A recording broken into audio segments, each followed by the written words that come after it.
BRS పై ప్రజలు నమ్మకాన్ని కోల్పోయారని Congress MP Chamala Kiran విమర్శించారు. 10 ఏళ్ల పాలనలో తెలంగాణను భ్రష్టు పట్టించారని ఆగ్రహం వ్యక్తం చేశారు. సింగరేణిలో అవినీతి అంటూ విష ప్రచారం చేస్తున్నారని మండిపడ్డారు. 10 ఏళ్లలో కేటీఆర్, హరీష్, సంతోష్ రావు ఏం చేశారో ఇప్పుడు కవిత చెప్తున్నారని సెటైర్లు వేశారు. మున్సిపల్ ఎన్నికల్లో కాంగ్రెస్ సత్తా చాటుతుందని ధీమా వ్యక్తం చేశారు చామల కిరణ్.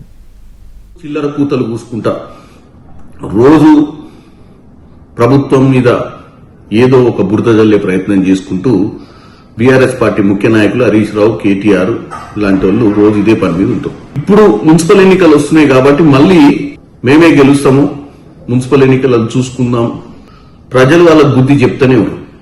బీఆర్ఎస్ పార్టీ 10% 15% ఎక్కడో ఆ పర్టికులర్ కేటగిరీకో వర్గానికో ఏ సంక్షేమ పథకం అందని వారి దగ్గరికి పోయి రెచ్చగొట్టే ప్రయత్నమే చేస్తుంది తప్ప ఏం చెప్తున్నారు వాళ్ళు వచ్చి ఈ 2 ఏళ్ల పాలన గురించే చెప్తున్నారు. వాళ్ళు ఈ 2 ఏళ్ల పాలన గురించి మీ అంత వాళ్ళంతా విధ్వంసం చేసిన పరిస్థితి కూడా లేదు. ఫోన్ ట్యాపింగ్ చేసి పోలీస్ డిపార్ట్మెంట్ ని సొంత సెక్యూరిటీ ఫోర్సెస్ లెక్క కిమ్మనోడు ఉంటాడు సౌత్ కొరియాలో, వాని మాదిరిగా వాడుకొని కేటీఆర్లు, హరీష్ రావులు, సంతోష్ రావులు, ఎందుకంటే ఇప్పుడు కవితనే బయటకు వచ్చి రోజు పొద్దున్న చెప్తుంది ఇలా వ్యవహారం గురించి.